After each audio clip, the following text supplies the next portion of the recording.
সাহিত্যের ইতিকথা চ্যানেলের সকল দর্শক ও শ্রোতাদের জানাই আন্তরিক অভিনন্দন ও শুভেচ্ছা। প্রিয় ছাত্রছাত্রীরা, তোমাদের একাদশ শ্রেণীর বাঙালির ভাষা ও সংস্কৃতি থেকে সেমিস্টার ওয়ানে যে ধরনের প্রশ্ন আসতে পারে এবং সেমিস্টার ওয়ানে অন্তর্ভুক্ত যে অধ্যায়টি, সেই অধ্যায় থেকে যে ধরনের প্রশ্ন আসতে পারে আজকে তা আলোচনা করব। পূর্বের ভিডিওতে আমি দ্বিতীয় অধ্যায়ে প্রাচীন বাংলার সমাজ ও সাহিত্য সম্পর্কে আলোচনা করেছি। সেখান থেকে যে এসএকিউ ধরনের প্রশ্ন আসতে পারে সেটি আলাদাভাবে নোট করে খাতায় আলোচনা করে তোমাদের কাছে উপস্থাপন করেছি। আজকে মধ্যযুগে বাংলার সমাজ সাহিত্য সম্পর্কে এই লাইন ধরে কয়েকটা বিষয় সহজভাবে বোঝানোর পর এখান থেকে যে প্রশ্ন আসতে পারে তার একটা ছক আলাদা করেছি, সেখান থেকে বলবো। দেখো, বাংলা সাহিত্যের ইতিহাসে ত্রয়োদশ থেকে চতুর্দশ শতাব্দী ছিল অন্ধকারময় যুগ। কেন? কারণ সাহিত্য রচনায় কোনো অনুকূল পরিবেশ কিংবা সামাজিক স্থিতি সে সময় ছিল না। তুর্কি বিজয়ের ফলশ্রুতিরূপে বাংলাদেশে একটা প্রবল সামাজিক ও রাজনৈতিক বিশৃঙ্খলার জন্ম নিয়েছিল। তাতেই সেই সময় পূর্বে কোনো সাহিত্যিক নিদর্শন পাওয়া সম্ভব হয়নি। বাংলা সাহিত্যের ইতিহাসে সেই মধ্যযুগ বলতে বোঝায় পঞ্চদশ থেকে অষ্টাদশ শতাব্দীর সময়কালকে। সেখানকার মধ্যযুগে সেই কাব্যভাবনা বা রচনার বিবর্তনের পথরেখা অনুসরণ করেই এই যুগকে আবার সাহিত্যকে তিন প্রধান ভাগে ভাগ করা হয়েছে। সেই উপচ্ছেদ ভাগ হয়েছে চৈতন্যদেবকে কেন্দ্র করে। তাই বলা হয়েছে প্রাক চৈতন্য পর্ব, চৈতন্যদেবের আবির্ভাবের পূর্ববর্তী, যেটা চতুর্দশ থেকে পঞ্চদশ। আবার ষোড়শ শতাব্দী হলো চৈতন্য পর্ব এবং তিন চৈতন্য উত্তর পর্ব, সপ্তদশ থেকে অষ্টাদশ। অর্থাৎ পঞ্চদশ থেকে অষ্টাদশ, যেখানে চতুর্দশ থেকে পঞ্চদশ চৈতন্য প্রাক চৈতন্য পর্ব, চৈতন্য পর্ব ষোড়শ শতাব্দী, চৈতন্যোত্তর পর্ব সপ্তদশ ও অষ্টাদশ শতাব্দী। প্রাক চৈতন্য যুগের যে রচিত সাহিত্যগুলি আমরা পেয়ে থাকি, বড়ু চণ্ডীদাসের শ্রীকৃষ্ণ কীর্তন, কীর্তিবাসী রামায়ণ, মালাধর বসুর শ্রীকৃষ্ণ বিজয়, বিদ্যাপতি ও চণ্ডীদাসের বৈষ্ণব পদাবলী। এবং উত্তর চৈতন্য যুগের সাহিত্য সম্ভারের মধ্যে যদি বলা হয় বৈষ্ণব পদাবলী সাহিত্যের ধারা, কাশিদাসী, মহাভারত, চৈতন্য জীবনী সাহিত্য, মনসামঙ্গল, চণ্ডীমঙ্গল, ধর্মমঙ্গল, অন্নদামঙ্গল, এছাড়া আরাকান রাজসভাশ্রিত কবিদের কাব্য, শাক্ত পদাবলী প্রভৃতি। খ্রিস্টীয় দশম শতাব্দীতে যে বাংলা সাহিত্যের সূচনা ঘটেছিল তার প্রতিষ্ঠাই হয়েছিল এই পঞ্চদশ শতাব্দীতে। এখানে ভাষা ও সাহিত্যের উন্নতি যে তখন মূলত রাজকীয় মর্যাদার উপর নির্ভরশীল থেকেছে তা আমরা এর মধ্যে প্রমাণ পেয়েছি। বাংলা ভাষার জন্ম মুহূর্তে পাল রাজাদের পৃষ্ঠপোষকতা লাভ করেছিল।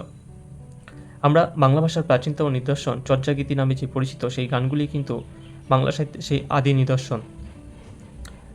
গৌড়বঙ্গে সেন রাজত্ব প্রতিষ্ঠিত হলে যে গীতধারা এদেশে অবরুদ্ধ হয়ে পড়েছিল, ব্রাহ্মণ্য সংস্কৃতির ধারক সেন রাজারা সংস্কৃতির বাহনরূপে সংস্কৃতিকেই সর্বাধিক গুরুত্ব দেওয়ায় বাংলা ভাষা রাজদরবার থেকে নির্বাসিত হয়ে লোকজীবনকে আশ্রয় করে আপন অস্তিত্ব বজায় রেখেছিল।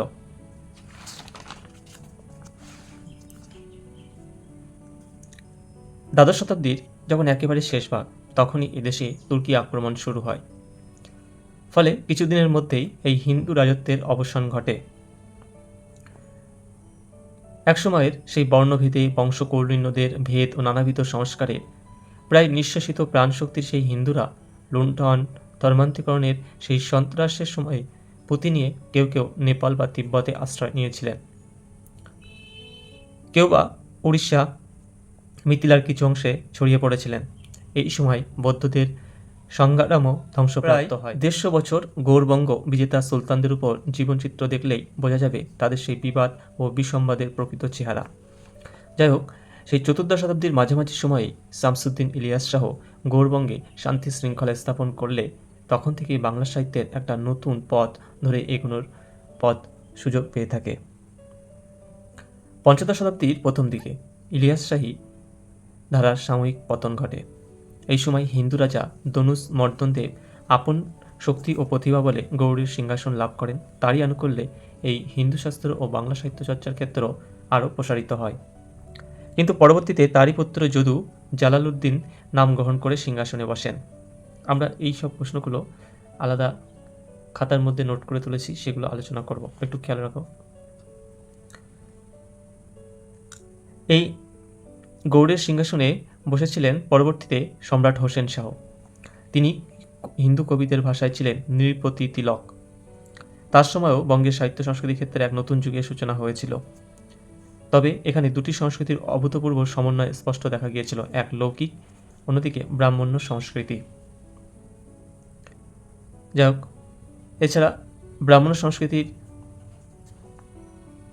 এদেশে আবির্ভাব ঘটলে বেদ পুরাণের সংস্কার এলো, স্মৃতিশাস্ত্রে বর্ণাশ্রম বিধান এলো সংস্কৃত কাব্য সাহিত্য ধারা, ও তখন প্রাণধর্মে চঞ্চল লৌকিক সংস্কৃতি ধারা সঙ্গে সুউচ্চ দার্শনিকতা ও সূক্ষ্ম চিন্তাশক্তি ব্রাহ্মণ্য আদর্শের মূলে একটা সংঘাত তৈরি করল। ফলত সংস্কৃত পুরাণ স্মৃতির শাসন যেমন নিম্ন স্তরে বিশ্বাসের সঙ্গে যুক্ত ছিল, তেমনি শূদ্র মহিলাদের মাধ্যমেও লৌকিক সংস্কৃতি উচ্চস্তরে হিন্দুদের মধ্যেও সংক্রামিত হয়েছিল। বর্ণ হিন্দুদের প্রতিটি অনুষ্ঠানে স্ত্রী আচার একটি অবশ্য পালনীয় বিশিষ্ট অঙ্গ স্বীকৃতি লাভ করেছিল। তাছাড়া বটগাছে কুবের লক্ষ্মীর অধিষ্ঠান কল্পনা ও জাগরণ উৎসব দ্বারা কোজাগার লক্ষ্মীর আরাধনা, কিংবা দুর্গাপত্রী যেটাকে বিন্নি ধানের গাছ বা বেলপাতা নিয়ে রাত্রি জাগরণ প্রভৃতি দ্বাদশ শতাব্দীর কবি গোবর্ধন আচার্যের সংস্কৃত কাব্য আর্যা সপ্তশতীতে পাওয়া যায়। 1. বাংলা সাহিত্যের ইতিহাসে অন্ধকারময় যুগ, উত্তর ত্রয়োদশ ও চতুর্দশ শতাব্দী। 2. বাংলা সাহিত্যের ইতিহাসে মধ্যযুগ বলতে বোঝায়, উত্তর পঞ্চদশ ও অষ্টাদশ শতাব্দী পর্যন্ত, পঞ্চদশ থেকে। মধ্যযুগের সাহিত্যকে প্রধান 3টি উপচ্ছেদে ভাগ করা হয়েছে, সেগুলি হল প্রাক চৈতন্য পর্ব চতুর্দশ থেকে পঞ্চদশ, চৈতন্য পর্ব ষোড়শ শতাব্দী, চৈতন্য উত্তর পর্ব সপ্তদশ ও অষ্টাদশ শতাব্দী। প্রাক চৈতন্য যুগে রচিত সাহিত্যগুলি কি কি? রচয়িতা ও রচনা: বড়ু চণ্ডীদাস, শ্রীকৃষ্ণ কীর্তন,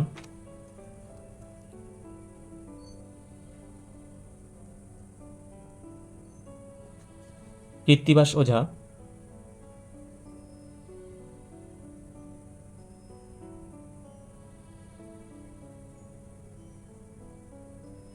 কীর্তিবাসী রামায়ণ বা ভারত পাঁচালী, মালাধর বসু, শ্রীকৃষ্ণ বিজয়, বিদ্যাবতী ও চণ্ডীদাস, বৈষ্ণব পদাবলী। চৈতন্য পরবর্তী যুগে রচিত সাহিত্যগুলি কি কি? জ্ঞানদাস ও গোবিন্দ দাস বৈষ্ণব পদাবলী, কাশিরাম মহাভারত, বৃন্দাবন দাস চৈতন্য ভাগবত, কৃষ্ণদাস কবিরাজ চৈতন্য চরিতামৃত,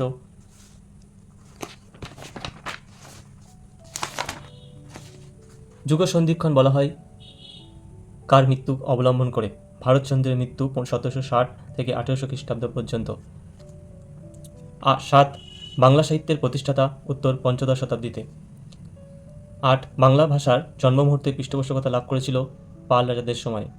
প্রশ্ন: বাংলা ভাষা সেন রাজাদের সময় যারা বজায় রেখেছিল, শ্রেণীহীন বৌদ্ধ ও বর্ণহীন বৈষ্ণব। 10. ভারতবর্ষে তুর্কি আগমন ঘটে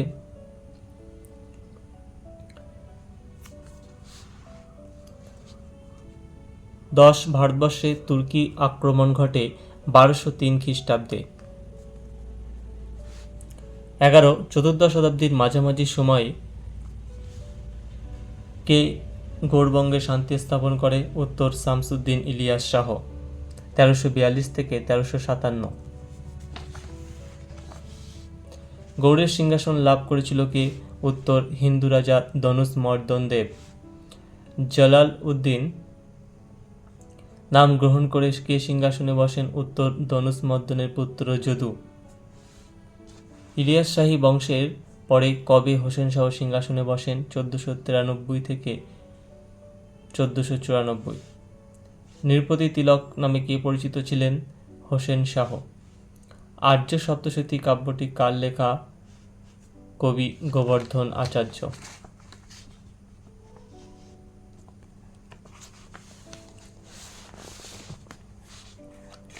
কোজাগর লক্ষ্মীর আরাধনা আসলে কি? উত্তর বটগাছে কুবের লক্ষ্মীর অধিষ্ঠান কল্পনা জাগরণ উৎসব। 18. দুর্গাপত্রী আসলে কি? এটি বিন্নি ধানের গাছ বা বেলপাতা রাত্রি জাগরণীতে ও কিছু কাব্য কবিতা রচিত হয়েছিল, সেগুলিকে প্রধান 2টি শ্রেণীতে ভাগ করা যায়: বৈষ্ণব গীতি কবিতা, 2 কাহিনী সমন্বিত পাঁচালী কাব্য। এই পাঁচালী কাহিনীর এক ভাগ ছিল রামায়ণ, মহাভারত, ভাগবত, পুরাণাদি অনুবাদ, আর অন্য ভাগ ছিল লৌকিক দেবদেবীর মহিমাজ্ঞাপক মঙ্গল গীতি। তবে পঞ্চদশ শতাব্দীর এই বাংলা সাহিত্যকে স্পষ্ট 3টি শাখায় ভাগ করা হয়েছিল, যেটি ছিল গীতি কবিতা বা পদাবলী অনুবাদ শাখা ও মঙ্গল কাব্য শাখা। কিন্তু আনুমানিক 1203 খ্রিস্টাব্দে ইফতিকার উদ্দিন বিন বখতিয়ার খিলজি বাংলাদেশের শাসক লক্ষণ সেনকে পরাজিত করে নবদ্বীপ জয় করেছিলেন। সেন বংশকে গোড়দেশ থেকে নিশ্চিহ্ন করে খিলজি একে একে পশ্চিম ও উত্তরবঙ্গ অধিকার করেন। এভাবেই বঙ্গদেশে মুসলিম শাসনের সূত্রপাত হয়েছিল। 1493 খ্রিস্টাব্দে বাংলার সিংহাসনে বসেছিলেন আলাউদ্দিন হোসেন শাহ। তারই সুশাসনে আর পৃষ্ঠপোষকতায় বাংলা সাহিত্য পুনরুজ্জীবন লক্ষ্য করা গিয়েছিল। মুসলিম রাজারা হিন্দু কবিদের উপাধি দিতেন কি? খান, যেমন গুণরাজ খান, মালাধার বসু।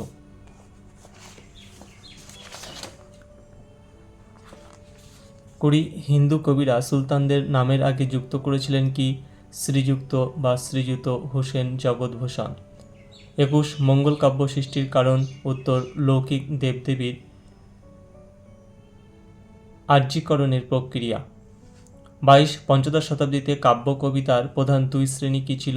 বৈষ্ণব গীতি কবিতা ও কাহিনী সম্বলিত পাঁচালী কাব্য। পঞ্চদশ শতাব্দীতে বাংলা সাহিত্যের তিনটি শাখা কি কি? গীতি কবিতা, বৈষ্ণব পদাবলী, অনুবাদ শাখা ও মঙ্গল কাব্য শাখা। বাংলাদেশে তুর্কি আক্রমণ ঘটে কত সালে?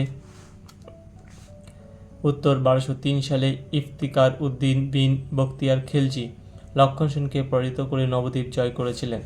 হোসেন শাহ সিংহাসনে বসেন 1493। এই সময় একটি উল্লেখযোগ্য কাব্য ছিল শ্রীকৃষ্ণ কীর্তন। শ্রী বসন্ত রঞ্জন রায় বিদ্যাবল্লভ 1909 খ্রিস্টাব্দে বাঁকুড়া জেলার কাকিল্লা গ্রামের অধিবাসী দেবেন্দ্রনাথ মুখোপাধ্যায়ের গোয়ালঘর থেকে বাংলায় লেখা রাধাকৃষ্ণ লীলা বিষয়ক প্রথম আখ্যান কাব্যটির পুঁথি আবিষ্কার করেন। 1916 সাল বঙ্গীয় সাহিত্য পরিষদ থেকে এই শ্রীকৃষ্ণ কীর্তন নামেই কাব্যটি মুদ্রিত আকারে প্রকাশ পায়। তবে কাব্যের প্রাপ্ত পুঁথিতে প্রথম আর শেষ দিকের কিছু পৃষ্ঠা না থাকায় গ্রন্থ নাম, রচয়িতা, রচনাকাল নিয়ে নানান অজানা তথ্য থেকে গিয়েছে এবং মতভেদ আছে। তবে শ্রীকৃষ্ণ কীর্তন নামটি কাব্যের বিষয়বস্তু বিচার করেই সম্পাদকের দেওয়া, কিন্তু প্রাপ্ত পুঁথির ভিতরে এই নাম পাওয়া যায়নি। পাওয়া গিয়েছে শ্রীকৃষ্ণ সন্দর্ভ নামে একটি গ্রন্থের চিরকুট। তাই কেউ বলেছেন এই পুঁথিটি আসলে শ্রীকৃষ্ণ সন্দর্ভ। শুধু এখানেই শেষ নয়, অনেকেই এই রচয়িতা নিয়ে সমস্যার সৃষ্টি হতে দেখা গিয়েছে। সংস্কৃত ভাষায় অভিজ্ঞ কবি বরুচণ্ডী দাস, অনন্ত বরুচণ্ডী দাস, চণ্ডীদাস ভগবতাদি পুরাণ, জয়দেবের গীতগোবিন্দ থেকে যেমন অখণ্ড সাহায্য নিয়েছেন, তেমনি লোকজীবন নির্ভর প্রচলিত কাহিনীও সহায়তা নিয়েছেন। এই কাব্যটিকে কেউ বলেছেন সংলাপধর্মী নাটক, আখ্যান কাব্য ও গীতি কবিতার মিশলে অপূর্ব সুন্দরভাবেই তা গড়ে তুলেছেন কবি। তবে কাব্যের 13টি খণ্ড, যেখানে জন্ম, তাম্বুল, তান, নৌকা, ভাট, ছত্র, বৃন্দাবন, কালীয়দমন, যমুনা, হার, বান, বংশী ও রাধা বিরহ। কাব্যের মূল চরিত্র কৃষ্ণ, রাধা ও বড়াই। কাব্যটি উক্ত প্রত্যক্তিমূলক, রাগরাগিনীর উল্লেখ পাওয়া যায়, অলঙ্কার আছে, সেটি উপমা, উৎপ্রেক্ষা ও রূপক। অর্থাৎ এইটুকুর মধ্যে আমরা যে প্রশ্নগুলো তাহলে আমরা বিশেষভাবে গুরুত্ব দেব এমসিকিউ, এসিকিউ বা সত্য মিথ্যা টাইপের জন্য, তা আমরা দেখে নেই। এবার শ্রীকৃষ্ণ কীর্তন অংশ থেকে যে কয়েকটি প্রশ্ন উত্তর আমাদের বিশেষ গুরুত্ব দিতে হবে, সেগুলি একটি তালিকা। শ্রীকৃষ্ণ কীর্তন পুঁথিটি আবিষ্কার হয় যে সময় 1909 খ্রিস্টাব্দ। পুঁথির আবিষ্কর্তা ছিলেন শ্রী বসন্ত রঞ্জন রায় বিদ্যাবল্লভ। পুঁথির প্রকাশকাল ছিল 1916 সাল। পুঁথিটি পাওয়া গিয়েছিল বাঁকুড়া জেলার কাকিল্লা গ্রামের অধিবাসী দেবেন্দ্রনাথ মুখোপাধ্যায়ের গোয়ালঘরের থেকে। বাংলা অক্ষরে লেখা রাধাকৃষ্ণ লীলা বিষয়ক কাব্য শ্রীকৃষ্ণ কীর্তন। কাব্যটি প্রকাশ পেয়েছিল বঙ্গীয় সাহিত্য পরিষদে। কাব্যটি ভেতরে পুঁথির মধ্যে নাম ছিল শ্রীকৃষ্ণ সন্দর্ভ। মধ্যযুগে আদি পর্বে রচিত কাব্যটির সময়কাল 14 শতাব্দীর শেষ ও 15 শতাব্দীর প্রথমার্ধ। এছাড়া অন্যান্য যে প্রশ্নগুলো, শ্রীকৃষ্ণ কাব্যের রচয়িতাকে বরুচণ্ডী দাস, অনন্ত বরুচণ্ডী দাস, চণ্ডীদাস। বরুচণ্ডী দাস শ্রীকৃষ্ণ কীর্তনের উপাদান সংগ্রহ করেছিলেন কোথা থেকে? ভগবতী পুরাণ ও জয়দেবের গীতগোবিন্দ। শ্রীকৃষ্ণ কীর্তন কাব্যের গঠন রীতি সংলাপধর্মী, আখ্যান কাব্য ও গীতি কবিতার মিশ্রণ। কাব্যটির খণ্ড সংখ্যা ও নাম 13টি: জন্ম, তাম্বুল, তান, নৌকা, ভার, ছত্র, বৃন্দাবন, কালীয়দমন, যমুনা, হার, বান, বংশী ও রাধা বিরহ। কাব্যটির প্রথম ও শেষ খণ্ডটির নাম প্রথম জন্মখণ্ড, শেষ রাধা বিরহ। এই রাধা বিরহটা অনেকে প্রক্ষিপ্ত বলেছেন। কাব্যটি মূলত উক্তি প্রত্যক্তিমূলক। কাব্যটির মূল চরিত্র সংখ্যা 3টি: রাধা, কৃষ্ণ ও বড়াই। কাব্যটির যে খণ্ডটি প্রক্ষিপ্ত, রাধা বিরহ।